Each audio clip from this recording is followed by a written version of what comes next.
Bonjour à tous, bienvenue pour cette nouvelle vidéo, aujourd'hui consacrée à l'ouverture partielle de l'espace aérien chinois aux compagnies étrangères. Durant la crise du Covid, de nombreuses compagnies ont arrêté de desservir la Chine, notamment Air France, mais aussi les compagnies aériennes américaines, United, Delta et American Airlines. Mais voilà, depuis mai dernier, beaucoup de compagnies souhaitent pouvoir voler librement vers la Chine, notamment les compagnies américaines, et ont demandé à la CAAC, à la Civil Aviation Administration of China, de pouvoir desservir la Chine. Sauf que la CAAC a envoyé une fin de non-recevoir à ces compagnies. Ainsi, la Maison-Blanche, le mercredi 2 juin dernier, a annoncé qu'à partir du 16 juin prochain, les compagnies aériennes chinoises ne pourront plus desservir les États-Unis. Dans la foulée, la CAAC a annoncé que les compagnies aériennes étrangères pourront desservir la Chine sous la règle de la 5-1 Policy, donc un vol par compagnie, une fois par semaine, sur une seule destination. Alors, faut-il y voir un coup de pression de la part des Américains vers la Chine? Ou est-ce que c'est une concordance du calendrier? Rien n'est moins sûr.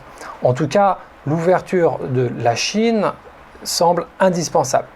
Pour rappel, les relations Chine-États-Unis sur le plan aérien, c'est environ 8,5 millions de passagers transportés l'année dernière, ce qui représente en temps normal plus de 320 rotations par jour. Les États-Unis représentent donc un gros marché pour les compagnies aériennes chinoises et vice-versa pour les compagnies aériennes américaines.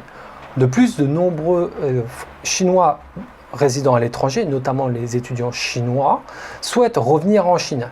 Mais du fait du faible taux de vol, les prix atteignent des sommets astronomiques, ce qui fait monter la tension sur les réseaux sociaux et la CAAC s'attire les foudres de nombreux Chinois bloqués à l'étranger. De plus, la semaine dernière, la Chine a annoncé, via la CAAC, le triplement des vols internationaux. On passerait de 134 à 407 vols internationaux par semaine. Mais voilà, la CAAC n'a pas précisé si ces vols internationaux n'incluaient que les compagnies aériennes chinoises ou incluaient les compagnies aériennes chinoises et étrangères. Toujours est-il que hier, la Chine a annoncé que les compagnies aériennes étrangères pourraient donc faire un vol par semaine sur une seule destination et ce par chaque compagnie à partir du 8 juin. Alors, un vol, ce n'est pas beaucoup. Pour rappel, un Paris-Shanghai par Air France, c'est 2 vols quotidiens. Donc 14 vols par semaine. Aujourd'hui, si ce n'est à partir de la semaine prochaine qu'un seul vol, ça ne représente rien du tout. Certes, la Chine a annoncé que si au bout de 3 rotations, les compagnies aériennes ne détectaient aucun cas importé de Covid, les compagnies aériennes seraient récompensées par un vol supplémentaire. Donc on passerait à 2 vols par semaine. Mais quid de savoir si au bout de 3 semaines suivantes, y aura-t-il un 3e vol? Là, nous n'avons pas de réponse. Enfin, si une compagnie aérienne importe le Covid, il pourrait y avoir des restrictions, notamment au bout de 5 cas, il y aurait une restriction d'une semaine. Si c'est 10 cas, il y aurait une exclusion plus longue. Il faut noter que la Chine a commencé à autoriser certains vols charter dits pour la politique de fast track, notamment la semaine dernière. Le 30 mai dernier, la Lufthansa, le vol LH342, a permis de ramener en Chine plus de 200 employés allemands.